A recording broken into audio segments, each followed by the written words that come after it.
Hello students, आज हम transport engineering के अंतर्गत इसी का एक इम्पोर्टेंट टॉपिक जो कि ट्रांसपोर्ट की समस्या से निजात पाने के मॉडर्न मेथड से रिलेटेड है, उसके बारे में अध्ययन करेंगे।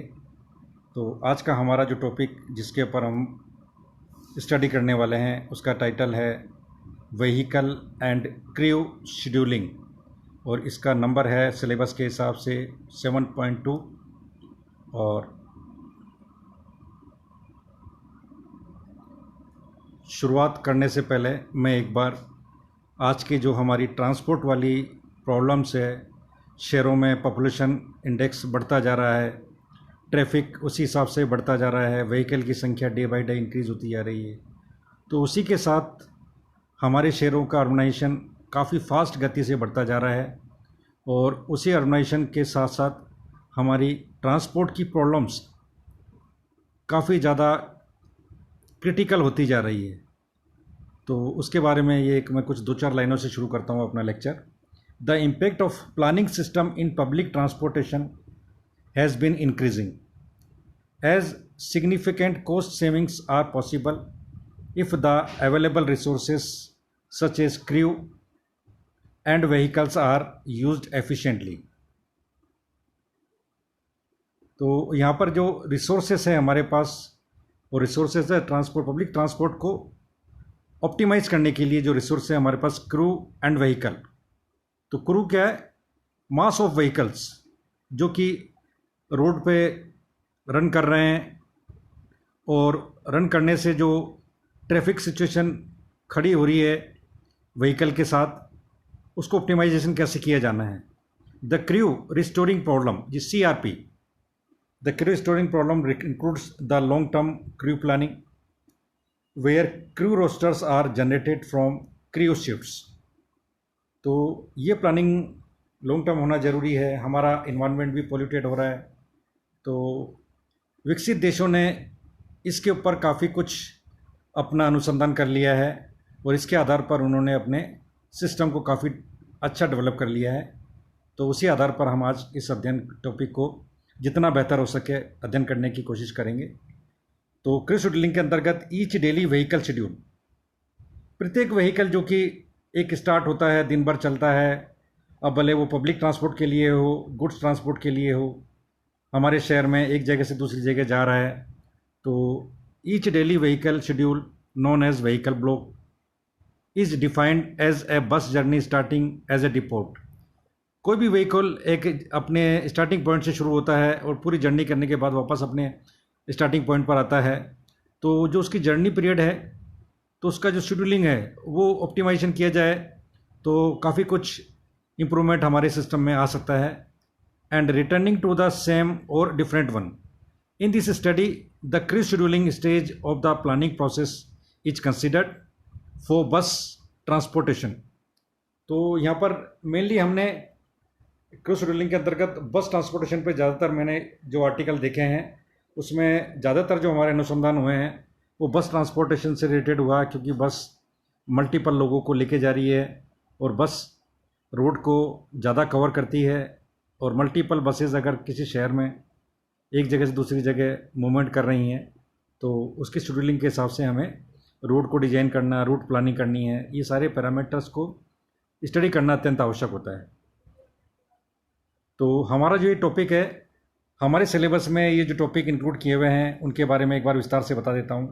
Road worthiness requirement of A vehicle. अब व्हीकल जब रोड पर चलता है तो रोड की कंडीशंस को स्टडी करना, रोड का साइज स्टडी करना, रोड के ट्रैफिक के हिसाब से, नंबर ऑफ़ व्हीकल्स के हिसाब से रोड का रिक्वायरमेंट तय करना, ये सारी चीज़ें क्रू शेड्यूलिंग के अंतर्गत काफ़ी महत्वपूर्ण रोल प्ले करती हैं। इसी के साथ साथ इसी सिलेबस में व्हीकल एंड शेड्यूलिंग भी मैं डिस्कस करूँगा आगे। मेंटेनेंस शेड्यूल, तो मेंटेनेंस शेड्यूल हमारे व्हीकल का होता है और ये काफ़ी वाइड है, और मेंटेनेंस शेड्यूल के जितने बारे में जितना बताया जाए उतना कम है। लेकिन ले दे के ये है कि व्हीकल को एक पर्टिकुलर टाइम के बाद प्रॉपरली मेंटेन करने के लिए उसके ऑयलिंग को चेंज करना, चेक करना, कूलेंट को चेक करना, या उसका जो शेड्यूल है मंथली, 6 मंथली, ईयरली, उसको उसके हिसाब से ओवरऑलिंग करके रिप्लेसमेंट करना, फ़िल्टर का रिप्लेसमेंट करना, ये सारे शेड्यूल, मेंटेनेंस शेड्यूल ऑटोमोबाइल में विस्तार से हम कहीं ना कहीं पढ़े हुए हैं, तो मैं इस पर ज़्यादा प्रकाश नहीं डालूंगा आज, क्योंकि हमारा कॉमन टॉपिक है मेंटेनेंस शेड्यूल। इसी तरह इसमें need of vehicle history sheet. तो जब भी क्रू शेड्यूलिंग की बात करते हैं तो व्हीकल हिस्ट्री शीट हमेशा हमारी मेंटेन रहनी चाहिए। और एक व्हीकल की अगर हिस्ट्री है, व्हीकल कहाँ से स्टार्ट हो रहा, कहाँ गया, या व्हीकल की हिस्ट्री शीट में मेनली हम देखते हैं कि व्हीकल का सर्विस कब कराया गया। मेंटेनेंस शेड्यूल में व्हीकल हिस्ट्री शीट में मेंटेनेंस शेड्यूल पूरा का पूरा आता है। हिस्ट्री शीट में व्हीकल का ऑयल कब चेंज किया गया, कूलेंट कब चेंज किया गया, फिल्टर कब चेंज किया गया, और कोई पार्ट अगर रिप्लेस हुआ तो उसकी पूरी हिस्ट्री आ जाए। तो हिस्ट्री शीट में पूरी व्हीकल की एक परचेजिंग से लेके और प्रेजेंट तक सारी हिस्ट्री को शो किया जाता है। लॉग शीट, व्हीकल जब चलता है तो उसकी किलोमीटर्स को शो करना तो लॉग शीट में शो किया जाता है। रोज़ की डेली एक लॉग शीट मेंटेन की जाती है, और लॉग शीट के चलने के बाद हम यह इजीली पता लगा सकते हैं कि हमारा जो माइलोमीटर है वो उससे लॉग शीट से मैच करता है नहीं करता है। हमारा माइलोमीटर व्हीकल का हमेशा चालू स्थिति में होना चाहिए, जिससे कि हमारी लॉग शीट और हमारी जो स्पीडोमीटर की रीडिंग है वो सेम आए। तो लॉग शीट भी काफ़ी इंपॉर्टेंट है, इसको मेंटेन किया जाना चाहिए व्हीकल के लिए। और स्पेयर पार्ट कैटलॉग व्हीकल के साथ प्रोवाइड किया जाता है। और स्पेयर पार्ट के साथ साथ इसमें स्पेयर पार्ट हमेशा एक व्हीकल में हमेशा रहना चाहिए इमरजेंसी कंडीशन के लिए। एक स्पेयर पार्ट अगर यूज़ हो गया तो दूसरा स्पेयर पार्ट खरीद के हमें पास रखना चाहिए, जिससे हम व्हीकल को रेगुलर मेंटेन कर सकें। और इन सब के आधार के ऊपर हम शुरू करते हैं क्रू शेड्यूलिंग। तो क्रू शेड्यूलिंग क्या है? इन सब की बेसिक जानकारी एक व्हीकल के साथ होने के बाद ट्रैफिक को ऑप्टिमाइजेशन करना क्रू शेड्यूलिंग के अंतर्गत आता है। तो हमारा जो सब्जेक्ट का नाम है MA 310, इसका टाइटल है industrial engineering and transport management, और मेरा नाम है Harish Dhawan, lecturer mechanical engineering. और ये जो सब्जेक्ट है ये ऑटोमोबाइल के अंतिम वर्ष के छात्रों के लिए है, और इसके अंतर्गत यूनिट नंबर 7.2 जो कि क्रू शेड्यूलिंग और व्हीकल से रिलेटेड है, उसका अध्ययन आज मैं कराने जा रहा हूँ। राजकीय पॉलिटेक्निक महाविद्यालय अजमेर में मैं कार्यरत हूँ। तो शुरू करते हैं क्रू शेड्यूलिंग के अंतर्गत व्हीकल के बारे में। Vehicle and crew scheduling are two major planning problems arising in public bus transport companies. Briefly started, these problems aim at assigning vehicle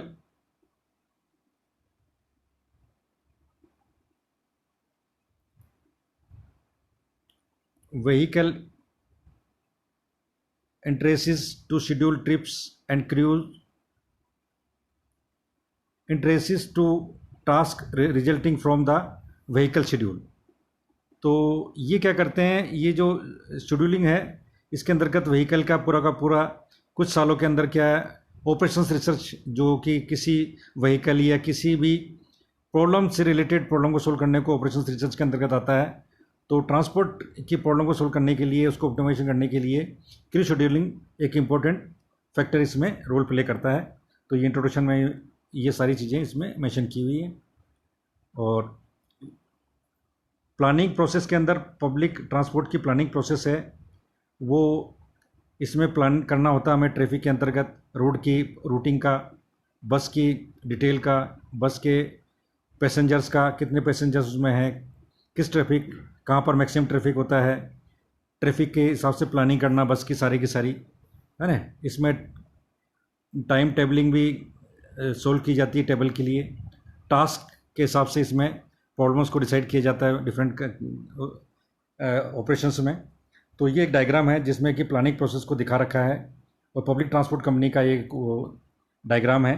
इसमें क्या स्ट्रेटेजिक टेक्निकल दे रखा है, ऑपरेशनल दे रखा है, और यहाँ पर वर्क रेगुलेशंस दिखा रखा है। तो क्रू शेड्यूलिंग व्हीकल के लिए करते हैं तो क्रू ड्यूटीज़ लगाई जाती हैं, और क्रू रोस्टरिंग प्रॉब्लम्स इसमें सोल्व करते हैं।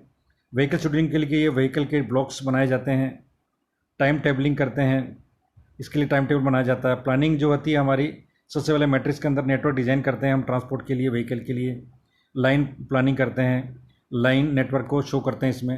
तो ये पूरा डायग्राम एक कंपनी का है जिसने कि प्लानिंग की है उसके टोटल व्हीकल्स के लिए, और उसमें ओडी मैट्रिक्स और वर्क रेगुलेशंस के अंतर्गत ये चार्ट बनाया गया है। और ये जो डायग्राम है ये है लाइन नेटवर्क ऑफ पेडर स्प्रिंटर पेडरबॉर्न जर्मनी का एक ट्रैफिक को दिखाते हुए एक डायग्राम बनाया हुआ है। इसमें आप देखेंगे कितना वाइड जो प्रॉब्लम है इसको दिखा रखी है, सारे रोड्स को देखते हुए। यहाँ पर बोटल नेक्स दिखा रखे हैं, यहाँ पर ये सारी प्रॉब्लम्स दिखा रखी है, यहाँ पर ये डायग्राम दिखा रखे है। ये देखिए यहाँ पर ये ट्रैफिक का कितना ज़्यादा है, उसी हिसाब से यहाँ पर रोड की विड्थ बढ़ी हुई है।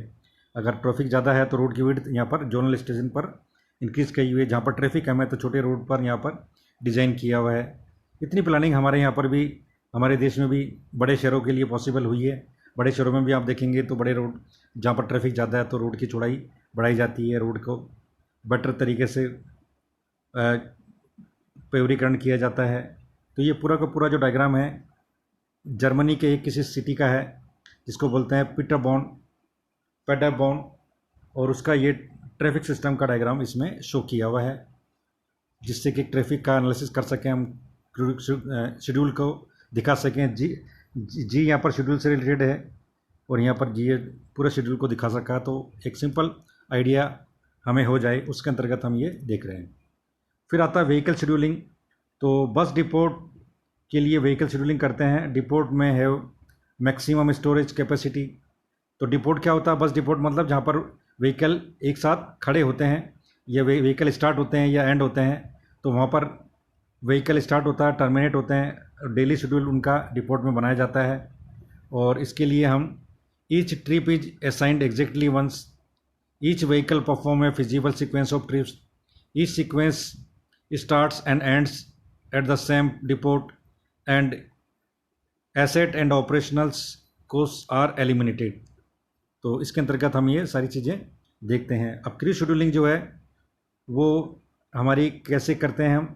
तो क्रू शेड्यूलिंग के अंतर्गत हम ये क्रू शेड्यूलिंग प्रॉब्लम बोलते हैं इसको, defined as follows. Find a set of duties for a given set of task such as each task is covered by a duty that can be performed by a single driver.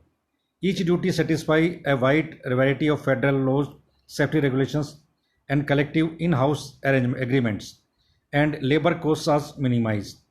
A task is a sequence of activities such as performing trips, deadheading between the two consecutive relief points, and represents an elementary portion of work that can be assigned to a driver. A relief point defines a location and time where a driver may change his vehicle. In traditional crew scheduling, that is vehicle first schedule of one vehicle and crew schedule where a piece of work remains unchanged. तो यहाँ पर क्या दो block के लिए ये vehicle का design दिखाया गया है। इसमें व्हीकल की ड्यूटी दिखाई हुई है, ये डिपोट है यहाँ पर ए बी सी, और किस तरह से यहाँ पर ये task 1, task 2, task 3, task 4, task 5, task 6 time के हिसाब से यहाँ पर दिया हुआ है। पीस ऑफ वर्क यहाँ पर दिखाया गया है, और यहाँ पर क्या ट्रिप A to C होगी, B to C होगी, और ये रिलीफ पॉइंट है यहाँ पर। तो ये व्हीकल ड्यूटी का एक चार्ट बनाया हुआ है जो कि इसमें दिखाया हुआ है। और अगला जो है हमारा है इंटीग्रेटेड व्हीकल क्रू शेड्यूलिंग से रिलेटेड है, और इसमें हम क्या करते हैं, इंटीग्रेटेड व्हीकल शेड्यूलिंग में हम क्या करते हैं, वर्क एलोकेशंस को फॉलो करते हुए टाइम टेबलिंग बनाते हैं, टाइम टेबल बनाते हैं, और व्हीकल ब्लॉक्स और क्रू ड्यूटीज़ को फॉलो करते हुए इसमें क्रू शेड्यूलिंग का मास्टर प्लान इसमें तैयार करते हैं। तो इस तरह से ये क्रू शेड्यूलिंग का एक ब्रीफ लेक्चर मैंने बताने का प्रयास किया है। ट्रांसपोर्ट इंजीनियरिंग के ये जो टॉपिक है हमारे लिए लेटेस्ट ट्रेंड के टॉपिक हैं, और इन पे ज़्यादा कुछ कहा नहीं गया है, न ज़्यादा कुछ बुक की मटेरियल इसमें अवेलेबल है। ये ऑनलाइन मटेरियल या ऑनलाइन सर्च करने के बाद ही मैंने ये लेक्चर तैयार कर पाया हूँ। और इस सारे ट्रांसपोर्ट के बाद फाइनली मैं कहूँगा कि सेफ्टी फर्स्ट, और सेफ्टी बहुत ज़रूरी है व्हीकल के हिसाब से और ह्यूमन बीइंग के हिसाब से। जितनी ज़्यादा सेफ्टी होगी उतनी ही हमारी ऑप्टिमाइजेशन किसी भी चीज़ का हम कर सकते हैं, और जितना हमारा ऑप्टिमाइजेशन होगा उसी हिसाब से हमारे जो प्लान हैं वो बेहतर होते हैं। तो इसमें क्या इंटीग्रेटेड व्हीकल और क्रू शेड्यूलिंग में हम पूरे व्हीकल की शेड्यूलिंग करेंगे, और ये पूरा का पूरा एक लॉगरिथम को फॉलो करते हुए, हमारे कंप्यूटर प्रोग्रामिंग को फॉलो करते हुए ये शेड्यूल तैयार किए जाते हैं, जिससे मिनिमम टाइम के पीरियड के अंदर गैप में ये जो व्हीकल्स हैं ये एक स्थान से दूसरे स्थान पर भेजे जाते हैं, और क्राउड को मिनिमाइज़ करने के लिए इनकी प्लानिंग की जाती है।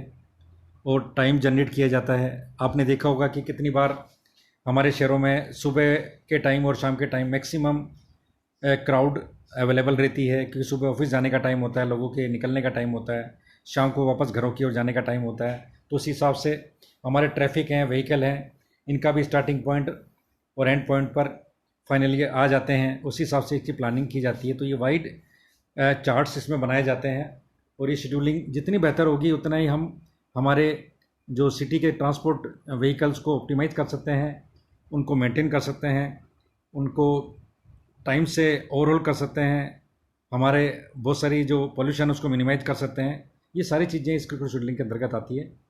तो सेफ्टी फर्स्ट के साथ मैं ये टॉपिक यहीं फिनिश करता हूँ, और अगले लेक्चर में मैं और इसको बेटर समझाने का प्रयास करूँगा, और यहीं मेरा टॉपिक फिनिश होता है। Thank you so much.